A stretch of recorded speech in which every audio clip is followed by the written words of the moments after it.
राम जय जय राम।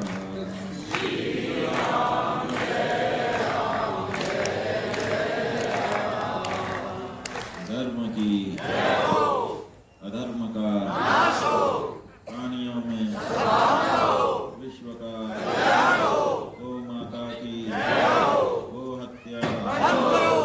नमः पार्वती पतये।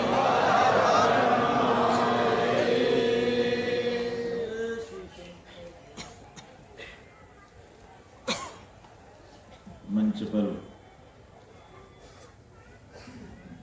विराजमान होकर इस महनीय गौसभा को अलंकृत करने वाले समादरणीय संत वृंद, विद्वत वृंद, यहाँ पर समुपस्थित समादरणीय मातृशक्ति सज्जन,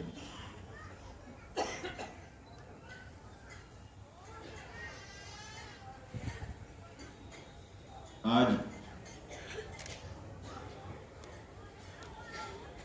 हमारी गौ प्रतिष्ठा ध्वज स्थापना भारत यात्रा का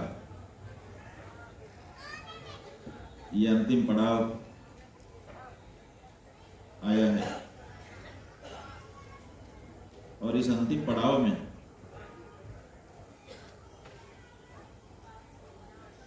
ऐसा कुछ हुआ है जिससे हमको बहुत ही प्रसन्नता हुई। क्या हो गया ऐसा?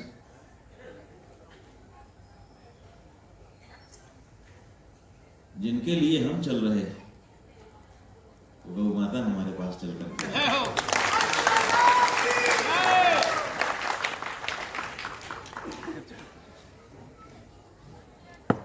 ये चमत्कार से कम नहीं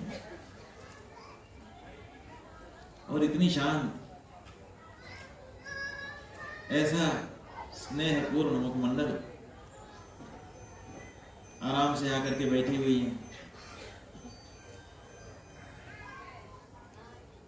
उनकी गोद में हम हैं कि हमारी गोद में वो है, यही नहीं हमको पता चल रहा है। और बछड़ा भी आराम से सो रहा है, उसको भी कोई फिक्र नहीं। इतनी निर्भय, उनको लग रहा है कि जिस समाज में हम बैठे हैं उसमें हमको डरने की जरूरत नहीं है।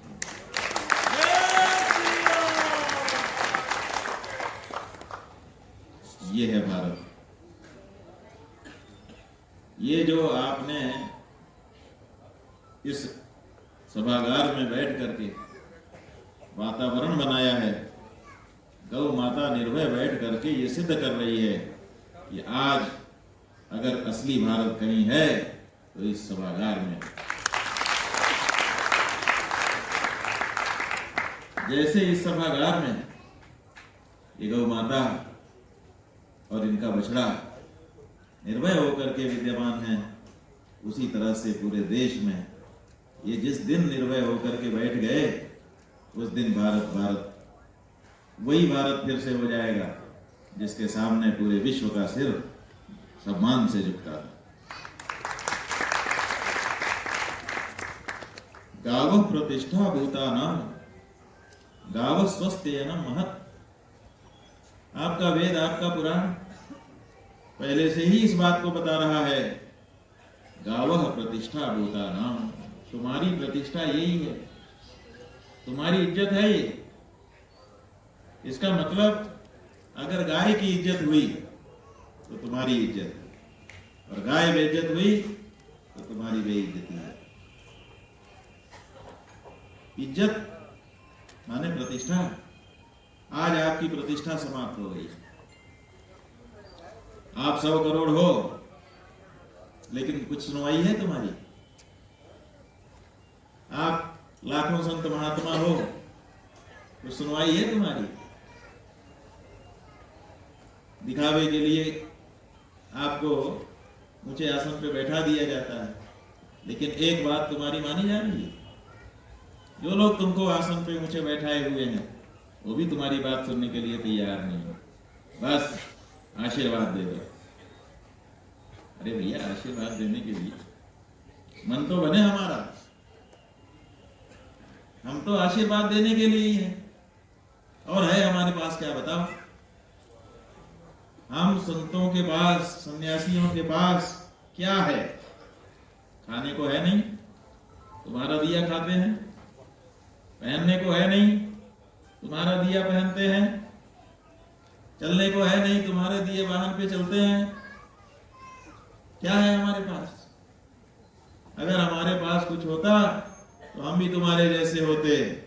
हमारे पास कुछ नहीं है, इसीलिए हम तुम्हारे जैसे नहीं हैं। और इसीलिए तुम्हारे पास जो नहीं है वो हमारे पास है, और वो हम अपने आशीर्वाद के माध्यम से तुमको देते हैं।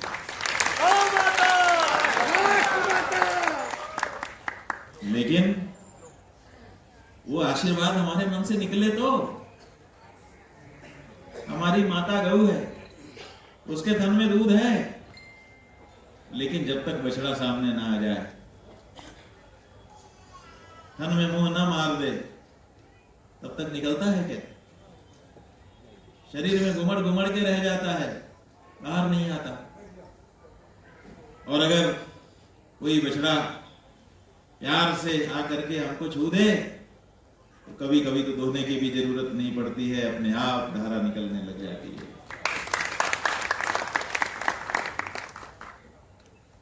वैसे ही आशीर्वाद है, जैसे गौ माता का दूध है, वैसे ही गौ माता का आशीर्वाद। हम समझ नहीं पा रहे हैं। हम समझते हैं गाय दूध देने की चीज है। बच्चों की कक्षा में पाठ्यक्रम में पढ़ाया जा रहा है पाठ। ये गाय है, इसके 4 पैर होते हैं, 2 सींग होती है, ये गाय दूध देती है। माने हम बच्चों को क्या पढ़ा रहे हैं कि गाय दूध देने की चीज है, गाय से हमको दूध मिलता है। और अभी जो गोयनका जी का विद्यालय है, गोयनका का एक विद्यालय की चेन उन्होंने भी शुरू की है।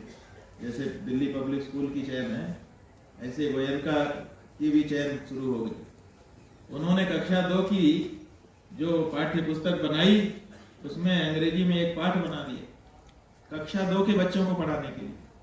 और उसमें पाठ क्या रखा? गाय, काऊ। काऊ का पाठ बच्चों को पढ़ा रहे हैं।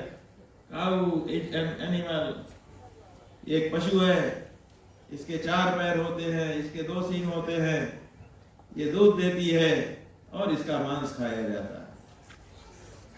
ये कक्षा 2 के बच्चों को गोयनका विद्यालय पढ़ा रहा था।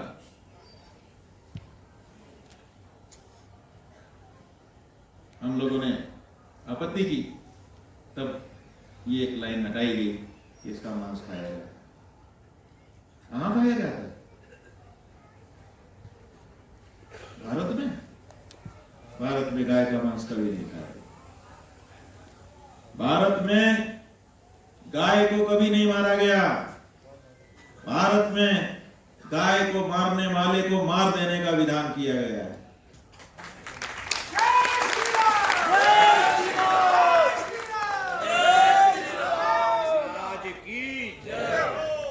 माता रुद्राणाम दुहिता वसूनाम स्वसादित्यानाम अमृतस्य नाभि। गाय के बारे में बताया और आगे कहा मागाम अनागाम अदितिम वधिष्ठ। ये गाय निरपराधा है, कोई अपराध नहीं करती है। इस संसार में ऐसा कोई नहीं है जो कोई कुछ न कुछ अपराध न करता है। केवल एक है अपवाद, और वो है गाय, जिससे कोई अपराध नहीं हो। जय श्री राम। हम और आप कितना भी अपराध से बचकर रहें, लेकिन मल मूत्र विसर्जन करने का अपराध, धरती के ऊपर मलमूत्र तो विसर्जित कर ही देते। ये अपराध तो हमसे हो जाता है। हमारा मल, हमारा मूत्र अपवित्र है, वो धरती मां पे जाता है। इस अपराध का हम कैसे बचाव करें? लेकिन गऊ तो ये अपराध भी नहीं करती, क्योंकि गाय का मल और मूत्र अपवित्र होता ही नहीं है, वो तो पवित्र होता है। इसलिए ये निरपराध है,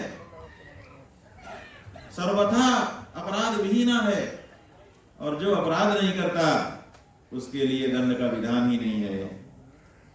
पूरी दुनिया में जितने भी देश हैं, जितनी भी संस्कृतियां हैं, जितने भी कानून हैं, सबको उठा करके देख लीजिए, अपराध के लिए दंड निश्चित किए गए हैं। जिसका कोई अपराध नहीं है उसका दंड हो सकता है? होएगा ही नहीं। तो जो गौ माता कोई अपराध ही नहीं करती है, अनागा है, उस निरपराध गौ को मारा ही नहीं जा सकता। इसीलिए हत्या की दृष्टि से मारना तो दूर, हाथ से मारना, पैर से मारना भी हमारे शास्त्रों में पाप कहा गया है। ये मारने की चीज है, आज्ञा है। आपके वेदों में सैकड़ों बार गाय के लिए आज्ञा, अदिति शब्द का प्रयोग किया जाता है, और गाय की पूजा के लिए सूक्त के सूक्त पढ़े जाते हैं। आपके यजुर्वेद का मंत्र, पहला ही मंत्र पढ़ लीजिए, बहुवीर गोपतु स्यात् बहुवीर यजमानस्य पशून् पाहि। वेद कहता है कि इनकी रक्षा होनी चाहिए। ये मारने की चीज नहीं, ये खाने की चीज नहीं, और जो इनको खाएगा तो क्या होगा? रावण हमारे यहाँ पाप का प्रतीक माना जाता है। हर दशहरे पर उसको प्रतीक मान करके हम उसका दहन करते हैं। आखिर वो करता क्या था? जहां जहां विप्र धेनु सुर पावई, नगर ग्राम पूरा आग लगा। जहां जहां गाय दिखती थी, देवता दिखते थे, ब्राह्मण दिखते थे, उनको नष्ट करता था, गांव के गांव में आग लगा देता था। यही तो था, गौ हत्या ही तो कारण थी जिसके कारण राम जी ने रावण के ऊपर आक्रमण किया और समूल नाश उसका कर दिया। दूसरी कौन सी बात थी बताओ? क्या कर रहा था? ये गौ हत्यारी शक्तियां सदा से हमारे निशाने पर रही हैं, हम सनातनियों के निशाने पर रही हैं। हमारे भगवान गौ रक्षा के लिए आते। भगवान श्री राम आए काय के लिए आए? विप्रदेनु सुर संतहित लीन मनुज अवतार, निज इच्छा निर्मित तनु माया गुण गोपार। गाय के लिए है, जो राम को लाए हैं हमको लाएंगे। आप लोग गाना बजा रहे हो, लेकिन हमको सोचना पड़ता है आपके गाना को सुन करके कि कौन लाया राम को। गोमये वसते लक्ष्मी, गोमय में लक्ष्मी बसती है। आप लोग इस महात्मा के पास, उस महात्मा के पास, उस मंदिर में, इस मंदिर में, ये वाला व्रत, वो वाला व्रत, और अगर इनसे बिना चले तो चाई बाबा, काई बाबा, टाई बाबा, मजार, जाने कहाँ जाने को तैयार हो कि लक्ष्मी मिल जाए। और लक्ष्मी आपकी गौ माता के गोबर में है, ये भूल चुके हो। बोलो शंकर भगवान की जय, शंकराचार्य भगवान की जय। ये गाय आपकी प्रतिष्ठा है। अगर इसकी प्रतिष्ठा हो गई तो पूरे हिंदू समाज की प्रतिष्ठा हो। हिंदू समाज का पराक्रम इसी में है कि वो गौ रक्षा करे। इसीलिए हमारी सबसे बड़ी पहचान और कोई बन ही नहीं पाई। हमारी एक ही पहचान बनी, गौ रक्षक की पहचान। इसीलिए जब हमारे समाज का कोई व्यक्ति किसी हमारे दूसरे समाज के व्यक्ति से मिलता है तो बातचीत होती है। क्या बातचीत होती है? क्या नाम है आपका? वो बताता है हमारा ये नाम है। बोलते हैं अच्छा कहाँ के रहने वाले हो? तो वो अपनी जगह बताता है। फिर कहते हैं अच्छा क्या गोत्र है? और वहीं पर असली नकली का पता चल जाता है। अगर कह दिया कि हमारा अमुक गोत्र है, इसका मतलब ये गाय के रखवाले के वंशज हैं, तत्काल उसको अपना मान लिया जाता है, और जब गोत्र नहीं बताता कोई या नहीं बता पाता तो उसको पराया मान लिया जाता है। ये हमारी व्यवस्था है। गो का मतलब गाय, गम धातु से ये बनता है, गमेर डोह औणादिक प्रत्यय करके गो शब्द बनता है, और त्रयिंग रक्षणे धातु से त्र बनता है, और दोनों को मिला देने से गोत्र शब्द बनता है। गाम त्रायते रक्षति इति गोत्र, जो गौ रक्षा करे उसका नाम गोत्र, तो गौ रक्षक। जो गोत्र नहीं जानता उसके बारे में हमारे उपनिषद में कथा है। यहाँ विद्वान लोग बैठे हैं इसलिए हम स्मरण कराना चाहते हैं कि हमारे यहाँ उपनिषद है, उसमें सत्यकाम जाबाल उपनिषद आता है, उनके आख्यान आया हुआ है। वो जो सत्यकाम नाम का लड़का था, उसकी माता को उसके पिता की स्मृति नहीं थी। माँ का नाम था जबाला। तो जब वो लड़का पढ़ने लायक होने लगा तो उन्होंने गुरुकुल में भेज दिया कि जाओ गौतम ऋषि के कुल में जाके पढ़ो। तो पढ़ने के लिए गया, तो वहां पर उसकी पूछताछ हुई कि किस गोत्र वाले हो। बोला महाराज हमको गोत्र नहीं पता। बोले जाओ घर में पूछ के आओ। तो गया घर में पूछने के लिए, माँ से पूछा माँ मेरा गोत्र क्या है। माँ बोली बेटा मुझे तो पता ही नहीं है कि तेरा गोत्र क्या है, क्योंकि तेरे पिता के बारे में ही मुझे बोध नहीं। कहा अच्छा। तो आया, आकर के गौतम ऋषि के पास गया और जा करके कहा मेरी माँ कहती है कि मुझे गोत्र का पता नहीं है, तेरा गोत्र मैं नहीं बता सकता। गौतम ऋषि ने कहा कि ठीक है हम तुमको प्रवेश दे देंगे। जो दूसरे लड़के पढ़ रहे थे गुरुकुल में, उन्होंने ऐतराज कर दिया कि महाराज ये कैसे हो सकता है, जिसका गोत्र नहीं है वो हमारे साथ कैसे बैठ करके पढ़ेगा, हम उसको स्वीकार नहीं करेंगे। कहा भाई देखो ये ब्राह्मण है, क्योंकि इतना सच अपने उत्पत्ति के बारे में नंगा सच बोलने का साहस दूसरा कोई नहीं कर सकता है। जो एकदम बिना लबो लुआब लगाए, बिना किसी प्रकार का संकोच किए सच बोल सकता है, वही ब्राह्मण हो सकता है। इसमें लक्षण दिखाई दे रहा है। जहां हमको वाक्य न पता हो वहां लक्षण से अनुमान कर लिया जाता है। लक्षण प्रमाणाभ्याम वस्तु सिद्धि भवति। तो हम लक्षण देख रहे हैं इसीलिए हम इसको ब्राह्मण मान करके प्रवेश दे रहे हैं।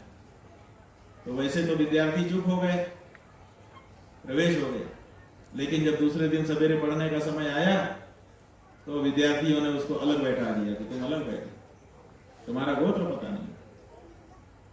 तो गौतम ऋषि ने जान लिया कि इसको स्वीकार करने में समाज को दिक्कत है, इसका गोत्र नहीं पता है।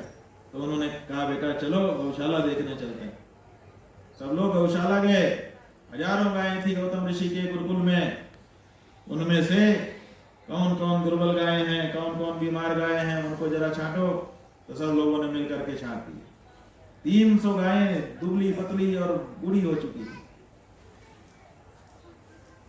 गौतम ऋषि ने सत्यकाम को कहा बेटा ये 300 गायें हैं, इनको लेकर के तुम चले जाओ जंगल में, इनको चराओ, खिलाओ पिलाओ, हृष्ट पुष्ट बनाओ और इनके वंश की वृद्धि करो। जब ये 1000 हो जाए तब तुम हमारे पास आना, तब हम तुमको ब्रह्म ज्ञान सिखा देंगे। ऐसा कह करके गायों के साथ उसको विदा कर दिया। गुरु के बिना ज्ञान कहीं मिला है? ज्ञान का देने वाला कोई दूसरा नहीं। छत्तीसगढ़ी में एक भजन है, गुरु बिन ज्ञान के दिवैया नीहा कोनो, और कौन ला कहो राम, कौन ला कहो श्याम। बतैया नहीं है कौन, कौन राम कौन श्याम इसको बताने वाला कोई नहीं है। गुरु के बिना ज्ञान देने वाला कौन दूसरा हो सकता है। यही हम लोग जानते हैं कि गुरु के बिना ज्ञान नहीं मिल सकता। लेकिन बंधुओं, सत्यकाम 300 गायों को लेकर के जंगल में चला गया, उनकी सेवा करने लगा। धीरे धीरे वो सब गायें हृष्ट पुष्ट हो गई, उनके वंश की वृद्धि होने लगी। और लिखा हुआ है उपनिषद में, एक दिन एक वृषभ आया और उसने कहा सत्यकाम चलो गुरुकुल चलते हैं। सत्यकाम ने कहा ये गायें जो है बात करती है। अभी ये जो हमारे यात्री आए हैं हमारे बालकृष्ण, ये जो गाय है इससे बात करते हैं, और जो ये कहते हैं वो सुनती है और उसी के अनुसार करती है। तो वो वृषभ आया और आकर के उसने कहा चलो चलते हैं। कहा भैया गुरुजी ने कहा था 1000 हो जाए। बोले हम लोग 1000 हो गए, तुमको ध्यान नहीं है, हम 1000 हो चुके हैं और हृष्ट पुष्ट भी हैं, चलो। तो गुरुकुल की ओर चले। रास्ते में ही देवताओं ने आकर के उनको ब्रह्म ज्ञान का उपदेश कर दिया। गुरुकुल आने के पहले ही सत्यकाम ब्रह्म ज्ञानी बन गया। गुरुदेव भगवान की जय। ये गौ सेवा का परिणाम। गौ सेवा से क्या नहीं मिल सकता। अभी हमारे महाराज जी, हरि महाराज जी ने आपको बताया कि राजा दिलीप निसंतान थे, संतान की कामना हो गई, गुरु वशिष्ठ के पास गए। गुरु जी ने कहा गाय माता है ना, ये जो कुछ चाहिए सब देंगी, संतान चाहिए तो संतान भी देंगी। कहा महाराज क्या करना है? कहा सेवा करो और क्या। और राजा दिलीप ने पत्नी सुदक्षिणा के साथ गौ सेवा की। अथ प्रजानाम अधिप प्रभाते जाया प्रतिग्राहित दंडमाल्याम मनाय पीत प्रतिबद्धसाम यशोधनो धेनु वृषेर मुमोच। और तस्या कुरन्यास पवित्र पांसुम अपांसुलानाम दुर्कीर्तनीया मार्गम मनुष्येश्वर धर्म पत्नी श्रुते रिवार्थम स्तुतिरम गच्छत। जैसे श्रुति का अनुसरण स्मृतियां करती हैं, पीछे पीछे चलती हैं, उसी अर्थ के साथ उसी तरह से जैसे जैसे गाय चलती थी उसके पीछे पीछे राजा चलते थे। और उन्होंने गौचारण किए, 40 दिन तक सेवा की। और 40 दिन के बाद उनकी सेवा से प्रसन्न होकर के गौ माता ने आशीर्वाद दिया, तो बेटा हुआ, उसका नाम हुआ रघु। उसी से रघुवंश चला है। गाय दूध देने की मशीन नहीं है, दूध भी देती है, ये बात अलग है, लेकिन असल में ये आशीर्वाद देने के लिए हमारे संसार में खड़ा होकर खड़ी होकर के यही बता रही है कि बिल्कुल सही है, मैं आशीर्वाद देने के लिए आई हूँ। सीता माता की जय। और इसका शास्त्रीय प्रमाण क्या है? शास्त्रीय प्रमाण ये है, गीता में भगवान ने कहा प्रयज्ञा प्रजा सृष्ट्वा पुरोवाच प्रजापति अनेन प्रसविष्वध्वम एष वोस्तिष्ठ कामधुक्। जब प्रजा की उत्पत्ति